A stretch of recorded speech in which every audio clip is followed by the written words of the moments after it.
What's going on, everybody, and welcome back to Meadow Green Homesteading. So today we're up by the garden and we are looking to lay out where we're going to be planting our fruit bushes for this spring. So we have about 1/8 of an acre of our pasture that we've been working to clear. I'm going to show you what's going on there, so stick around, you're not going to want to miss it.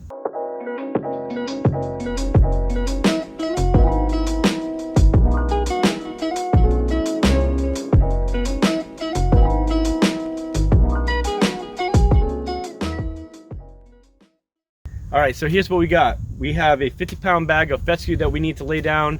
Now, we've been going through this area the last couple weeks, and I've thoroughly disked this area, spent hours disking and leveling this out with a homemade land plane. So now that this area is all prepped, we have our fescue and we have our cedar. This area is small enough where we can just do a little bit of hand seeding. There's already fescue growing here, and it's a good perennial grass that's going to stay green around here where we are in East Tennessee all year round. We won't want this area getting muddy in the winter and the springtime, so I think fescue is going to be a really good option for us. We're going to throw down some seed, and then we're going to go through and start laying out our stakes, run some strings, and those are going to stay there until we can get some permanent trellising in. But for now, let's start staking out where we want our rows.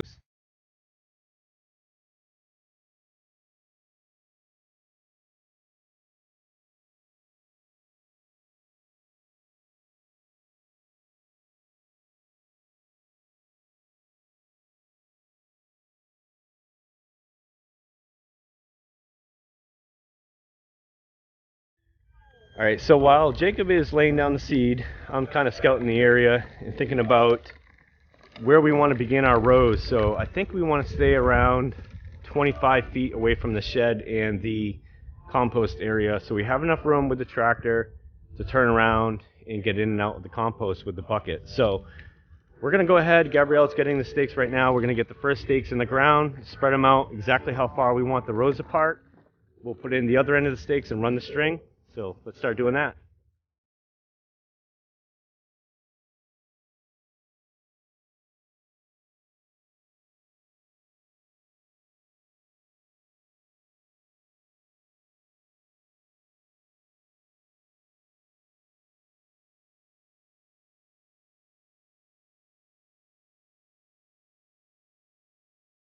All right, so here's what we got. We got this fence row over here, which is going to be up against our neighbor's property over here.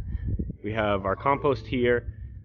We have a fence row that's going away over here, but this is all going to be electric fence, so we're trying to plan through how we want to space out these bushes. We're thinking, what, 5 rows of bushes eventually? Something like that? Yeah, I mean, we have 3 different berries we want to do now, but it would be nice to have room for more if we decide we want to grow different kind of. All right, so we'll measure this out from where I'm standing to that fence row. We're going to divide by 7, measure off this fence row over here, come in that first measurement, lay a row. We'll string out 3 rows, and then we'll leave room for 2 additional rows of whatever berries we decide to have in the future. I think that's a good plan.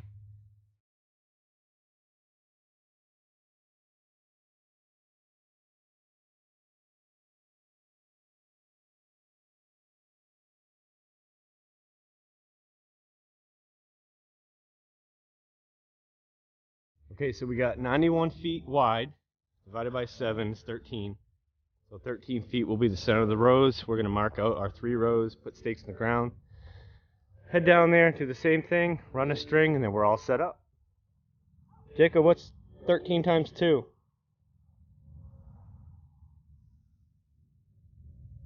26. Yep. Okay, because I'm ridiculously OCD, I gotta make sure that these rows are square. So we have our stake over here by the corner of the shed. We want to measure out 30 feet off the shed, because that stake over there is 30 feet off the corner of the compost. We'll lay the tape down right here. I was close. There she is right there. So yeah, I'm OCD. There's the hole where it was, and there's where I am. It's like a foot off, but yeah. You know, we like things to be nice and straight.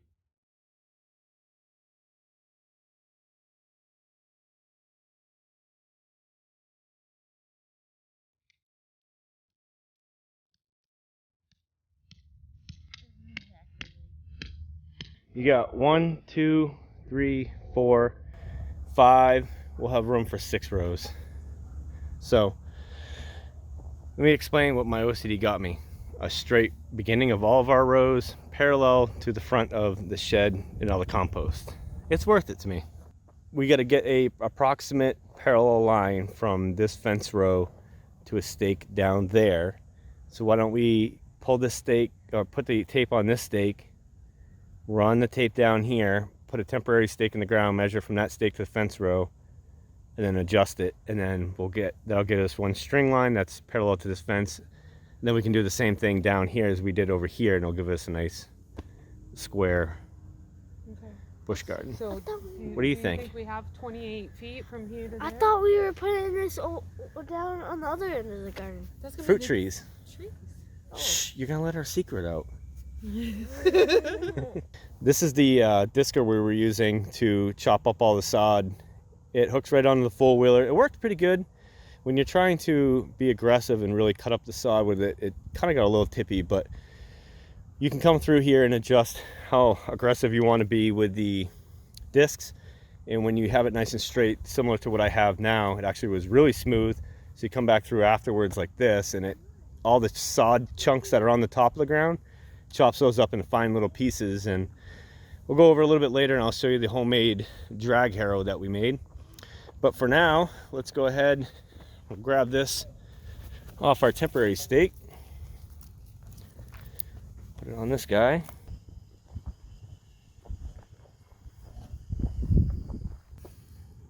Whoa, that's what you got to avoid right there. These things are nasty.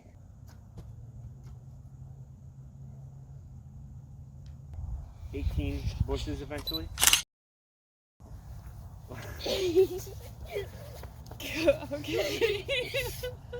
Knucklehead. Can I pound it?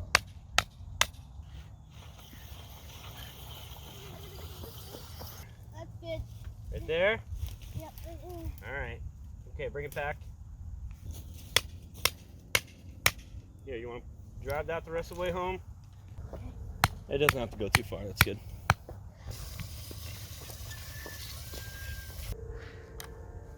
Alright. That one way up there? Yeah, way up there.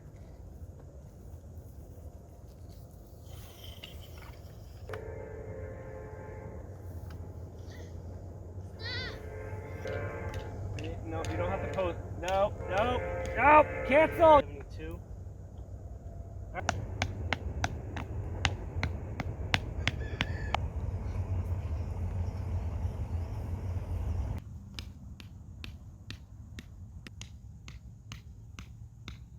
think the stakes need to be in there like really far, bud.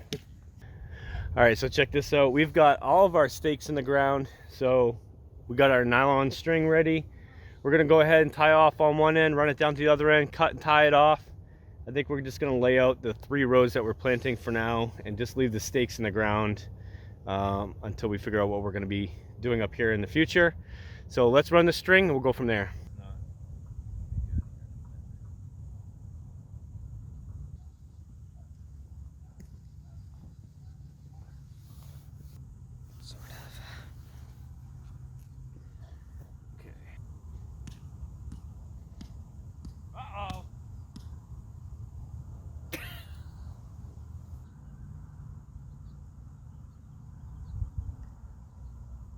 Okay, so this is what we ended up with. We got 1, 2, 3 stakes with strings here for the fruit bushes that are coming in a couple weeks. So we got 1, 2 future expansion rows right here. Then we have about 30 feet over here where we can drive the tractor and four-wheeler or foot traffic can go up and down the hill. Our house is just over the bottom of the hill right here, so it makes sense to leave a little bit of pathway, and then if we want to expand later on, we can. Now, I mentioned earlier that we used a homemade drag harrow, so let's go check that out. So this is what we were using for a land plane, which was just a piece of 2x4 fence stapled onto 8-foot wide piece of chain link fence we had laying around. A couple railroad ties on there to flatten it out and add some weight. Sandwiched a couple 2x4s around the other end of the chain link fence just to have something to grab onto it. We have a 3-foot ratchet strap hooked right onto the ball of the four-wheeler, and it worked great. This is what I was using, just an old gate with hog panel on it, and worked great until it didn't. All right, so that's gonna wrap up this video. Now, as we said before, we got a couple of weeks before the fruit bushes come in the mail. It's really good to get this area well prepared. That way when they come in, they can go straight into the ground. So we're really happy with that. But once again, thank you for tuning in. We really appreciate you guys. We'll see you next time.